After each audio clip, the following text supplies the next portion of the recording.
Hi hello everyone, ಹಿತಾಸ್ healthy ವರ್ಲ್ಡ್ಗೆ ನಿಮ್ಮೆಲ್ಲರಿಗೂ ಸ್ವಾಗತ.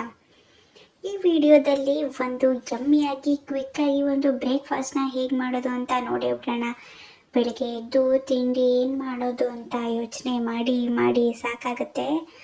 ಆವಾಗ ನಿಮಗೆ ಕೆಳಗಡೆ ಇಟ್ಟಿರೋ ಗೋಧಿ ಡಬ್ಬಿ ರಾಗಿ ಡಬ್ಬಿನ ನೋಡಿದ್ರೆ ಒಂದು ಐಡಿಯಾ ಬರುತ್ತೆ ಅಲ್ವಾ. ಅದರಿಂದ ನೀವೊಂದು ಎರಡನ್ನು ಮಿಕ್ಸ್ ಮಾಡಿ ಒಂದು ರೊಟ್ಟಿನ ಮಾಡಿಬಿಡೋಣ ಬನ್ನಿ. ಅದಕ್ಕೆ ಸೈಡಾಗಿ ಒಂದು ಸ್ಪೆಷಲ್ ಆಗಿ ಏನು ಮಾಡ್ತಾ ಇದ್ದೀನಿ, ಅದು ಮುಂದೆ ನೋಡಿ ಗೊತ್ತಾಗುತ್ತೆ. ನೋಡಿ, ಎರಡನ್ನೂ ಈಗ ಏನಿಲ್ಲ ಮಿಕ್ಸ್ ಮಾಡ್ಕೋಬೇಕು. ರಾಗಿ ಹಿಟ್ಟು ಗೋಧಿ ಹಿಟ್ಟನ್ನ ಮಿಕ್ಸ್ ಮಾಡ್ಕೊಳ್ಳಿ. ನೀವೇನು ಹಾಕ್ತಾ ಇದ್ರೂ ಪರವಾಗಿಲ್ಲ, ಪ್ಲೇನ್ ಆಗೂ ಹಾಕೋಬೋದು. ಬಟ್ ಒಂದು ಸ್ವಲ್ಪ ಟೇಸ್ಟ್ ಜಾಸ್ತಿ ಇರಲಿ ಮತ್ತು ನಮ್ಮ ಹೆಲ್ತನ್ನು ಕೂಡ ನಾವು ನೋಡ್ಕೊಳ್ಳೋದು ಒಳ್ಳೆಯದು ಅಲ್ವಾ. ಅದಕ್ಕೆ ಜೀರಿಗೆ ಮತ್ತು ಎಳ್ಳನ್ನು ಹಾಕ್ತಾಯಿದ್ದೀವಿ ಅಷ್ಟೇ. ಇದ್ದವ್ರು ಹಾಕ್ಕೊಳ್ಳಿ, ಇಲ್ಲ ಅಂದರೆ ಬೇಡ, ನೋ ಪ್ರಾಬ್ಲಮ್. ನೆಕ್ಸ್ಟು ಸ್ವಲ್ಪ ಹಳದಿ ಪುಡಿನ ಹಾಕ್ತಾಯಿದ್ದೀನಿ. ಏನು ಕಲರ್ ಕಾಣಿಸಲ್ಲ, ಆದರೂ ಹಾಕೋಣ.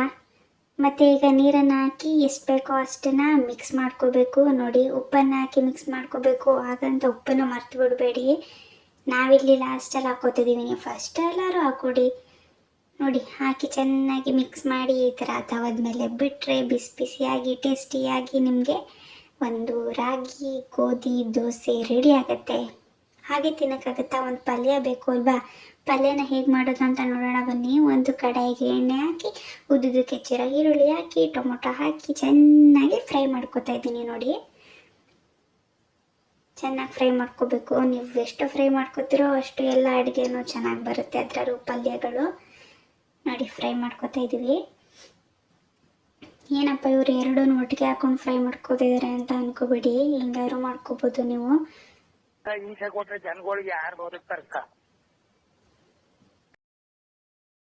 ಒಟ್ಟಿನಲ್ಲಿ ಎಲ್ಲ ಫ್ರೈ ಆಗೋದು ಮುಖ್ಯ ಅಲ್ವಾ. ಈರುಳ್ಳಿ ಟೊಮೊಟೊ ಫ್ರೈ ಆದಮೇಲೆ ನಮ್ಮ ಡಿಶ್ನ ಮೇನ್ ಹೀರೋ ಕ್ಯಾಪ್ಸಿಕಮ್ಮು. ನೋಡಿ, ಕ್ಯಾಪ್ಸಿಕಮ್ ಹಾಕಿದ್ದೀನಿ, ಹಾಕಿರೋದು ರೆಕಾರ್ಡ್ ಆಗಿಲ್ಲ. ಈ ಥರ ಹೆಚ್ಕೊಂಡು ಹಾಕ್ಕೊಂಡು ಚೆನ್ನಾಗಿ ಫ್ರೈ ಮಾಡ್ಕೋಬೇಕು. ಅದಕ್ಕೂ ಸ್ವಲ್ಪ ಉಪ್ಪು ಬೇಕು, ಎಲ್ಲದಕ್ಕೂ ಉಪ್ಪಿದ್ರೆ ತಾನೇ ಟೇಸ್ಟು, ಉಪ್ಪಿಗಿಂತ ರುಚಿ ಬೇರೆ ಇಲ್ಲ ಅನ್ನೋ ಥರ ಉಪ್ಪನ್ನು ಹಾಕೋತಾ ಇದ್ದೀವಿ. ಉಪ್ಪನ್ನು ಹಾಕಿದ್ಮೇಲೆ ಮನೆಯಲ್ಲೇ ಮಾಡಿರೋ ಖಾರದ ಪುಡಿಯನ್ನು ಹಾಕಿ ಚೆನ್ನಾಗಿ ಫ್ರೈ ಮಾಡ್ಕೋಬೇಕು.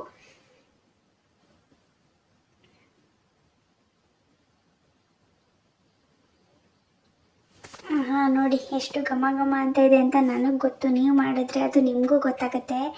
ಮೇಲ್ಗಡೆ ರುಚಿಗೆ ತಕ್ಕಷ್ಟು ಅಲ್ಲ, ರುಚಿಗೆ ಕೊತ್ತಂಬರಿ ಸೊಪ್ಪನ್ನು ಹಾಕಿ ತುರಿದಿಟ್ಕೊಂಡಿರುವಂಥ ಪನ್ನೀರ್ನ ಸ್ವಲ್ಪ ಎಕ್ಸ್ಟ್ರಾ ಹೆಲ್ತ್ ಬೆನಿಫಿಟ್ಗೋಸ್ಕರ ಹಾಕ್ತಾ ಇದ್ದೀವಿ.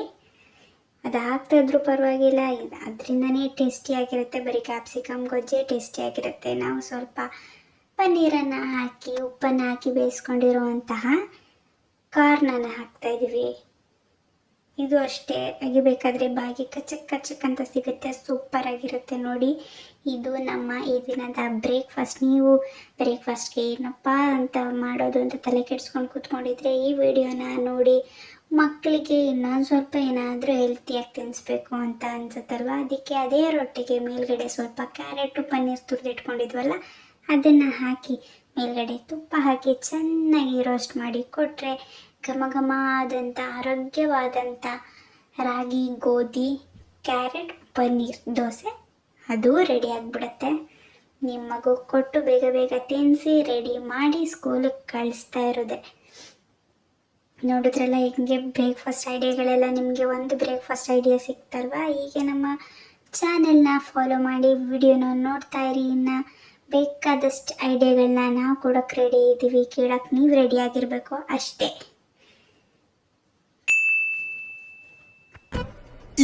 ಇದು ಆಕ್ಚುಲಿ ಚೆನ್ನಾಗಿರೋದು.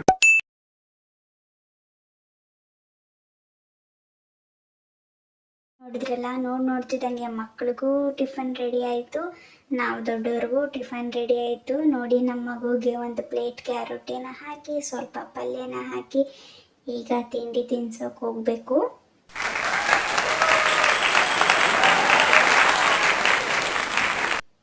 ನೋಡಿ, ಸ್ನ್ಯಾಕ್ಸ್ಗೆ ಇವತ್ತು ಪೇರ್ ಹಣ್ಣನ್ನು ಹಾಕ್ತಾಯಿದ್ದೀವಿ. ಇದಂತೂ ಆರೋಗ್ಯಕ್ಕೆ ತುಂಬ ಒಳ್ಳೆಯದು ಹಾಗೂ ಟೇಸ್ಟ್ ಸಹ ಅಷ್ಟೇ ಚೆನ್ನಾಗಿರುತ್ತೆ. ಪೇರ್ ಹಣ್ಣನ್ನು ಹಾಕಿ ಒಂದು ಬಾಕ್ಸ್ಗೆ ಬೇಯಿಸಿ ಇಟ್ಕೊಂಡಿದ್ವಲ್ಲ ಆ ಕಾರ್ನನ್ನು ಹಾಕಿ ಲಂಚ್ ಬಾಕ್ಸ್ ರೆಡಿ ಮಾಡಾಯಿತು, ಸ್ನ್ಯಾಕ್ಸ್ ಬಾಕ್ಸು ರೆಡಿ ಮಾಡಾಯಿತು. ಎಸ್, ನಮ್ಮ ವಿಡಿಯೋಗೆ ಹೀಗೆ ನೋಡ್ತಾ ಇರಿ. ಚಾನಲ್ನ ಯಾರೂ ಸಬ್ಸ್ಕ್ರೈಬೇ ಮಾಡ್ಕೋತಿಲ್ಲ, ಸಬ್ಸ್ಕ್ರೈಬ್ ಮಾಡಿ, ಲೈಕ್ ಮಾಡಿ, ಶೇರ್ ಮಾಡಿ, ಕಮೆಂಟ್ ಮಾಡಿ. ಎಲ್ರಿಗೂ ಬಾಯ್ ಬಾಯ್, ಥ್ಯಾಂಕ್ ಯು.